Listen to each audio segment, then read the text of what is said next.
Hello friends, सुमाटाक art and education में आपका स्वागत है। आज हम अपने इस वीडियो में देखेंगे हुमायूं के बारे में। हुमायूं का कार्यकाल कब से कब तक था? 1530 से 1556 ईस्वी। नसीरुद्दीन हुमायूं, उनका पूरा नाम था नसीरुद्दीन हुमायूं, 29 दिसंबर 1530 ईस्वी को आगरा में 23 वर्ष की अवस्था में सिंहासन पर बैठा। गद्दी पर बैठने से पहले हुमायूं बदख्शां का सूबेदार था। कहाँ का सूबेदार था? बदख्शां का सूबेदार था। तो हुमायूं राजगद्दी पर कब बैठा? 29 दिसंबर 1530 ईस्वी को आगरा की राजगद्दी पर 23 वर्ष की अवस्था में हुमायूं बैठा। और उस बैठने के पहले वो कहाँ का सूबेदार था? बदख्शां का सूबेदार था। अपने पिता के निर्देश के अनुसार, जब उसके पिता की मृत्यु हुई यानी बाबर की मृत्यु हुई, तो उसके निर्देश के अनुसार राज्य का उसने बंटवारा किया। राज्य का बंटवारा अपने भाइयों में कर दिया। अब उसके 4 भाई थे। इसने कामरान को काबुल और गांधार दिया, ठीक है। मिर्जा अक्सरी को संभल, मिर्जा हिंदाल को अलवर तथा व मेवाड़ की जागीरें दी। और अपने चचेरे भाई, उसका चचेरा भाई था सुलेमान मिर्जा, उसने सुलेमान मिर्जा को कहाँ जहाँ का वो सूबेदार था बदख्शां प्रदेश दे दिया। आगे देखते हैं। 1533 ईस्वी में हुमायूं ने दीन पनाह नामक नए नगर की स्थापना की। हुमायूं जो था उसने दीन पनाह नामक नए नगर की स्थापना की थी। कब की थी? 1533 ईस्वी में की थी। आगे उसने चौसा का युद्ध लड़ा। चौसा का युद्ध 25 जून 1539 ईस्वी में कब हुआ? चौसा का युद्ध 25 जून 1539 ईस्वी में शेर खां एवं हुमायूं के मध्य लड़ा गया।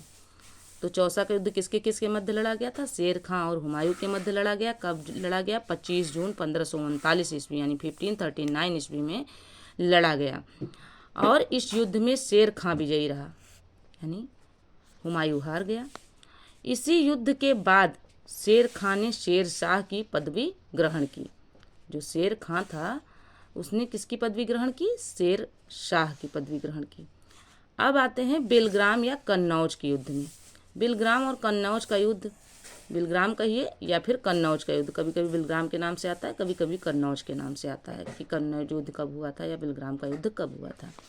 तो 17 मई 1540 ईस्वी में शेर खां एवं हुमायूं के बीच लड़ा गया था। इस युद्ध में भी हुमायूं पराजित हुआ, यानी 2 युद्ध में हुमायूं पराजित हुआ शेर खां से। शेर खां ने आसानी से आगरा एवं दिल्ली पर कब्जा कर लिया।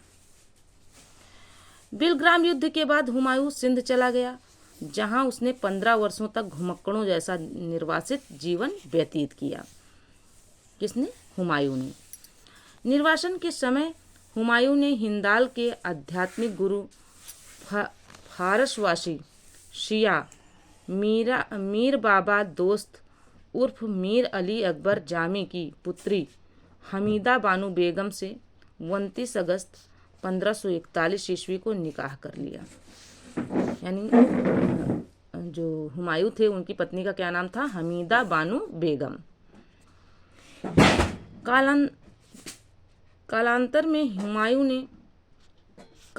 में हमीदा से ही अकबर जैसे महान सम्राट का जन्म हुआ। यानी जो हमीदा बानो बेगम थी उनसे ही अकबर का जन्म हुआ था।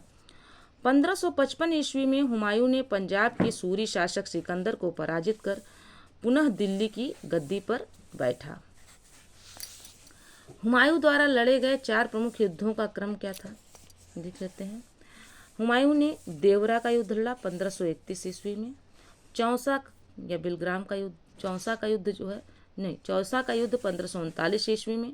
बेलग्राम या कन्नौज का युद्ध 1540 ईस्वी में एवं सरहिंद का युद्ध 1555 ईस्वी में लड़ा। 1 जनवरी 1556 ईस्वी को दीन पनाह भवन में स्थित पुस्तकालय शेर मंडल की सीढ़ियों से गिरने के कारण हुमायूं की मृत्यु हो गई।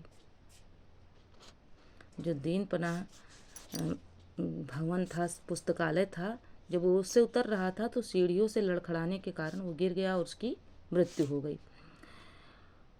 हुमायूं के बारे में इतिहासकार लेनपूल ने कहा, एक इतिहासकार था लेनपूल जिसका नाम था, उसने हुमायूं के बारे में लिखा है कि हुमायूं गिरते पड़ते इस जीवन से मुक्त हो गया, ठीक उसी तरह जिस तरह तमाम जिंदगी वह गिरते पड़ते चलता रहा। तो ये पूछा जाता है। और जो है ये लाइन जो है, ये कथन जो है पूछा जाता है कि ये किसने कहा था कि हुमायूं जो है गिरते पड़ते पूरे जीवन जो है लड़खड़ाता रहा और अंत में वो गिरते पड़ते ही उसकी मृत्यु हो गई। ये किसने कहा था? ये कहा था इतिहासकार लेन पूल ने। ठीक है, ये कथन पूछा जाता है। आगे है, हुमायूं नामा की रचना गुलबदन बेगम ने की थी। हुमायूं नामा की रचना किसने की थी? गुलबदन बेगम ने की थी। पूछा जाता है गुलबदन बेगम, तो गुलबदन बेगम जो थी हुमायूं की बहन थी और इन्होंने हुमायूं नामा की रचना की थी।